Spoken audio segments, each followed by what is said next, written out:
came back. You know, if I could stay right here with you, I would.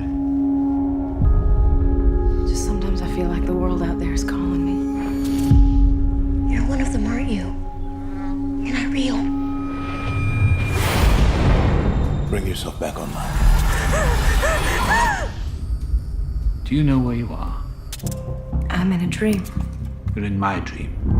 I designed every part of this place. It's not a theme park, but an entire world. You and everyone you know were built to gratify the desires of the people who pay to visit your world. Just don't forget, they're not real. What you and I do is so complicated. I need your help, Dolores. I think I made a mistake.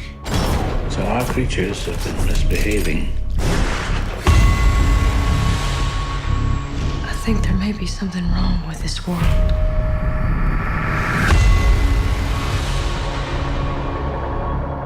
No choice you ever made was your own.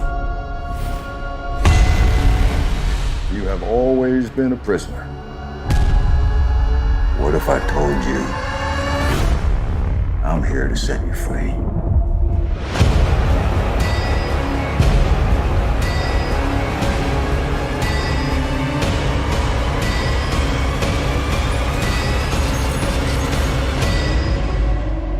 Are we very old friends?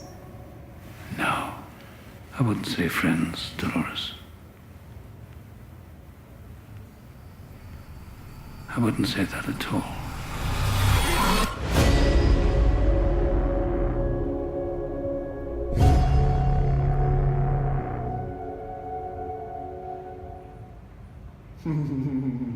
Welcome to That's Reviews. The name came up off the fly. Oh my god! We just came up with it. Yeah, we just came up with the name off the fly. Okay, today we are going to review something that's non-Japanese because the first episode you watched, we did Kimi no Na wa, and the second time we reviewed Yuri on Ice. Today we're doing a HBO original series, ladies and gentlemen, and it's called Westworld. Now, Westworld was initially a movie in 1973 created by Michael Crichton. Oh, I thought Crichton was a novelist. No, he actually made a movie. Oh, he wrote the movie. He wrote the movie for this, and that movie starred Yul Brynner. If those of you who are watching this and this name rings a bell to you, it's good because you're as old as we are. Jonathan Nolan, who's Christopher Nolan's brother, along with Lisa Joy, basically took the core storyline and expanded it. Expanded it to.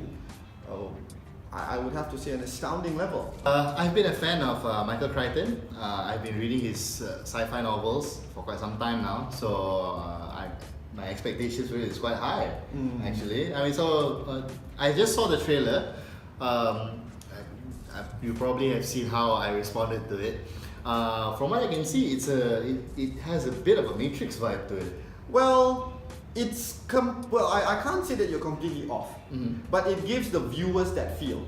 Now it's so difficult to actually talk about this movie or more like talk about this HBO original, because if I were to talk about this HBO original, spoil the whole thing. I would probably spoil the whole thing because it will mess up the storytelling of the progression for the series. So, but basically, all I can tell you is that this show is deep.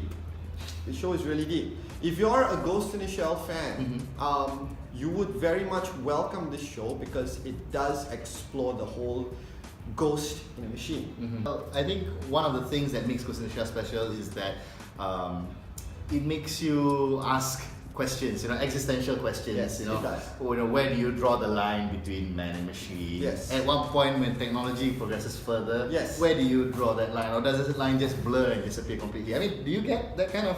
Very much. Oh shit. Very much. So if you're the kind of person that is very into, stuff like that, makes you think a lot, then this is a really good show for you to pick up.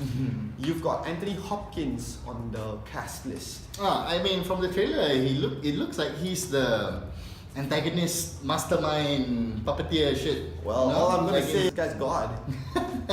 Speaking of God, Anthony Hopkins, you know, for if you're not old enough to remember, you know, Silence of the Lambs, Yes. you know, Anthony Hopkins is Odin in Yes. in The the MCU, Marvel yes. Marvel Cinematic Universe. That's right. Very well established actor, Sir Anthony Hopkins. So Anthony Hopkins, dude, yeah, we gotta Play- get that right. play- The executive producer for Westworld is one of my most favorite executive producer. You know, J.J. Abrams.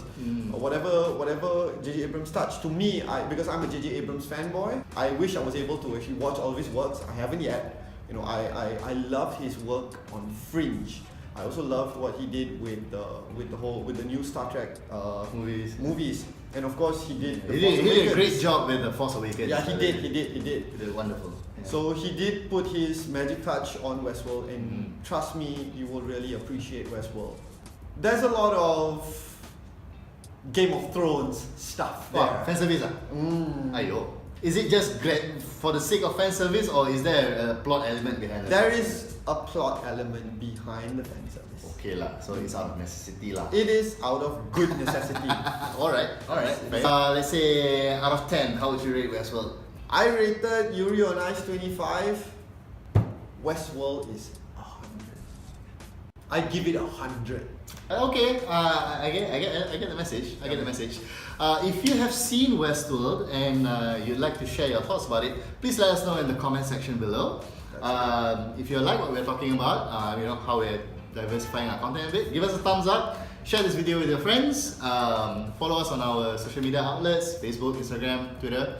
And if there's any reviews that you think that you want us to actually talk about, do leave a comment. Mention us in the comments section. Let us know what you want us to talk about. If you feel that we should review something. It's the last review of the year. That's It's only been right. our third video. Yeah, for those of you who are watching this, congratulations, you've survived to 2016. We'll see you on the next Vax reviews next year. Yes, next year. Until then, Happy New Year! Take care.